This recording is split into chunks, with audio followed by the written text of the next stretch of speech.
যে খবর নিয়ে চোখ রাখবো, এসআইআর নিয়ে দলীয় অবস্থানের উল্টো পথে রাজ্যের মন্ত্রী সিদ্দিকুল্লাহ চৌধুরী। রাজ্য সরকারের বিপরীতে গিয়ে এসআইআরকে সমর্থন জানাচ্ছেন রাজ্যের গ্রন্থাগার মন্ত্রী সিদ্দিকুল্লাহ চৌধুরী। এসআইআর নিয়ে বিভ্রান্তির কোনো কারণ নেই, এসআইআর না হলেই মানুষের বিপদ, মন্তব্য রাজ্যের মন্ত্রী সিদ্দিকুল্লাহ চৌধুরীর। স্পেশাল ইন্টেন্সিভ রিভিশনের পক্ষে সওয়াল রাজ্যের মন্ত্রীর। একদিকে তৃণমূল কংগ্রেস এসআইআর এর বিরোধিতায় পথে নেমে মিছিল, অন্যদিকে রাজ্যের মন্ত্রী এসআইআরকে সমর্থন জানাচ্ছেন। এসআইআর নিয়ে দলীয় অবস্থানের উল্টো পথে সিদ্দিকুল্লাহ। রাজ্য সরকারের বিপরীতে গিয়ে এসআইআরকে সমর্থন রাজ্যের গ্রন্থাগার মন্ত্রী সিদ্দিকুল্লাহ চৌধুরীর। এসআইআর নিয়ে বিভ্রান্তির কোনো কারণ নেই, এসআইআর না হলে মানুষ বিপদে পড়বেন, মন্তব্য সিদ্দিকুল্লাহর। কি বলেছেন দেখুন।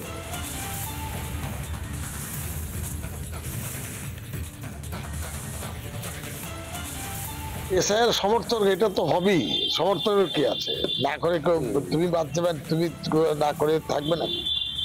এসআইআর অর্থ হলো নতুন ভাবে তোমার নাম সংশোধন করে ভোটার লিস্টে তালিকাভুক্ত হতেই হবে। বলি 100 বা 100 হতে হবে। তোমার নাম বাদ গেলে তোমার কৈফিয়ত দিতে হবে। এটা বিরোধিতা করা, মানা বা না মানা সেটা পরে। অলরেডি নির্বাচন কমিশন ডিক্লেয়ার করেছে, আমার মন না চাইলেও আমাকে মানতে হবে। রাজ্য সরকারের বিপরীতে গিয়ে রাজ্যের মন্ত্রী এবার এসআইআরকে সমর্থন করছেন। তৃণমূল বিধায়ক রাজ্যের গ্রন্থাগার মন্ত্রী সিদ্দিকুল্লাহ চৌধুরী। এসআইআর মানো আর না মানো, তোমাকে এসআইআর এ অংশগ্রহণ করতেই হবে। এসআইআর নিয়ে বিভ্রান্তির কোনো কারণ নেই, এসআইআর না হলেই মানুষের বিপদ, মন্তব্য সিদ্দিকুল্লাহ চৌধুরীর। মঙ্গলকোটের বিধায়ক এসআইআরকে মঙ্গল হিসেবে দেখছেন, এসআইআর না হলে অমঙ্গল, বিপদ, মন্তব্য সিদ্দিকুল্লাহর। এসআইআর নিয়ে দলীয় অবস্থানের উল্টো পথে সিদ্দিকুল্লাহ চৌধুরী। রাজ্য সরকারের বিপরীতে গিয়ে সমর্থন করছেন এসআইআরকে। মঙ্গলকোটের তৃণমূল বিধায়ক রাজ্যের গ্রন্থাগার মন্ত্রী, তিনি এসআইআর নিয়ে বিভ্রান্তির কোনো কারণ নেই বলে মন্তব্য করছেন। এসআইআর না হলেই মানুষ বিপদে পড়বেন, মন্তব্য। স্বচ্ছ ভোটার তালিকার জন্য এসআইআর প্রয়োজন, সিদ্দিকুল্লাহ চৌধুরী রাজ্যের মন্ত্রী, তৃণমূল বিধায়ক। কি বলেছেন দেখুন। এসআইআর সমর্থন এটা তো হবেই, সমর্থনের কি আছে, না করে তুমি বাঁচতে পার, তুমি না করে থাকবে না। এসআইআর অর্থ হলো নতুন ভাবে তোমার নাম সংশোধন করে ভোটার লিস্টে তালিকাভুক্ত হতেই হবে। বলি 100 বা 100 হতে হবে। তোমার নাম বাদ গেলে তোমার কৈফিয়ত দিতে হবে। এটা বিরোধিতা করা, মানা বা না মানা সেটা পরে। অলরেডি নির্বাচন কমিশন ডিক্লেয়ার করেছে, আমার মন না চাইলেও আমাকে মানতে হবে। তৃণমূল বিধায়ক রাজ্যের গ্রন্থাগার মন্ত্রী রাজ্য সরকারের বিপরীতে গিয়ে এসআইআরকে সমর্থন করছেন। এসআইআরকে সমর্থন গ্রন্থাগার মন্ত্রী সিদ্দিকুল্লাহ চৌধুরীর। এই মুহূর্তে আমাদের সঙ্গে কেন্দ্রীয় মন্ত্রী বিজেপি সাংসদ সুকান্ত মজুমদার রয়েছেন। সুকান্তদা, সিদ্দিকুল্লাহ চৌধুরী রাজ্য সরকারের ক্যাবিনেটের একজন সদস্য, গ্রন্থাগার মন্ত্রী, তিনি বলছেন এসআইআর না হলে মানুষের বিপদ, এসআইআর হবেই, মানো না মানো। কি বলবেন? দেখুন, সিদ্দিকুল্লাহ সাহেব খুব তাড়াতাড়ি সত্যিটা বুঝে গেছেন এবং মমতা বন্দ্যোপাধ্যায় যে নাটক করছে, এই নাটকটা সিদ্দিকুল্লাহ চৌধুরী সাহেব হাতে হাড়ি ভেঙে দিলেন। এর আগে অনুব্রত মন্ডলও বলেছিল স্যার হচ্ছে তো হোক, অসুবিধে কোথায়। দেখুন, যারা বুদ্ধি দিয়ে বিচার করবে তারা সবাই জানে যে স্যার আগেও হয়েছে, এবারও হবে, ভবিষ্যতেও হবে। আমরা থাকি না থাকি তাও হবে, বিজেপি থাকুক, তৃণমূল কংগ্রেস থাকুক না থাকুক তাও হবে। এটা বাস্তবিকতা। সিদ্দিকুল্লাহ সাহেব যে এটা বলছেন, বুঝেছেন, এর জন্য ওনার বুদ্ধিকে মাদ্রাসায় চাপ হলেও তার মাথায় বুদ্ধি আছে, এটা বোঝা যাচ্ছে। আর মমতা বন্দ্যোপাধ্যায় বামফ্রন্টের আমলে সরকারি স্কুলে পড়াশোনা করেছেন না কংগ্রেস আমলে করেছেন জানি না, তার জন্য উনি বুঝতে পারছেন না।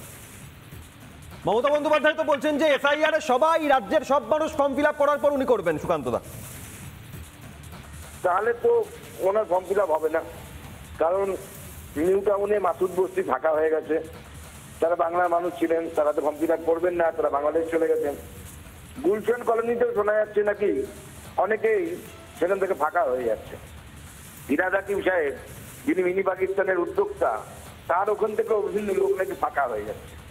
এত লোক যদি রাগ করে অভিমান করে ফর্ম ফিল আপ না করে কোথাও চলে যান, তাহলে কি মমতা বন্দ্যোপাধ্যায়ের আর ফর্ম ফিল আপ করাটা কি ঠিক হবে?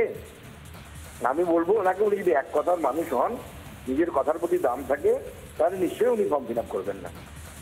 ধন্যবাদ সুকান্ত মজুমদার, কেন্দ্রীয় মন্ত্রী বিজেপি সাংসদ ছিলেন। আপনাদের একবার জানাই যে সিদ্দিকুল্লাহ চৌধুরী তৃণমূল বিধায়ক মঙ্গলকোটের বিধায়ক এসআইআর হওয়াতেই মঙ্গল দেখছেন এই মুহূর্তে বিজেপি নেতা অভিনেতা রুদ্রনীল ঘোষ রয়েছেন। রুদ্রনীল, রাজ্য সরকার বিরোধিতা করছে, তৃণমূল পথে হাঁটছে, আর সিদ্দিকুল্লাহ চৌধুরী রাজ্যেরই একজন মন্ত্রী বলছেন এসআইআর হলেই মানুষ সুবিধা পাবেন, না হলে বিপদ। এসআইআর নিয়ে বিভ্রান্তির কোনো কারণ নেই।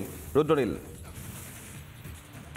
দেখুন, এই সিদ্দিকুল্লাহ চৌধুরী হোক বা অনুব্রত মণ্ডল হোক, এরা এবং বিভিন্ন লোক এদের মধ্যে বিভিন্ন রকম কথা বলেন।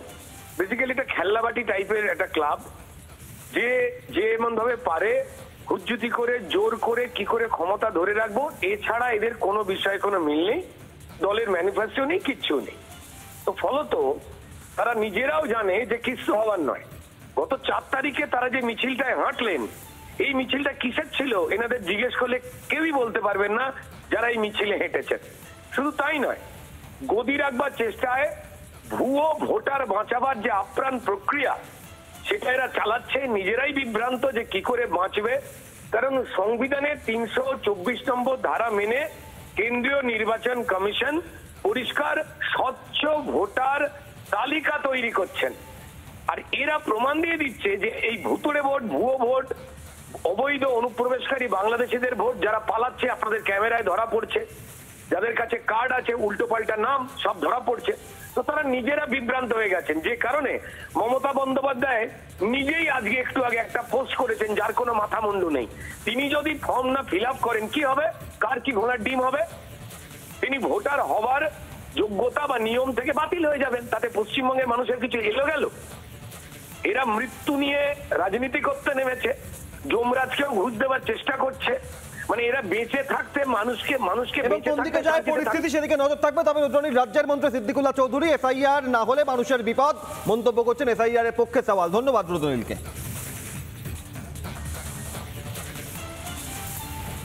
নানা ধরনের কন্টেন্ট দেখার জন্য লাইক করুন, শেয়ার করুন আমাদের ফেসবুক পেজ, সাবস্ক্রাইব করুন আমাদের ইউটিউব চ্যানেল। পাশাপাশি অন্যান্য ব্রেকিং নিউজের জন্য অবশ্যই চোখ রাখুন রিপাবলিক বাংলায়।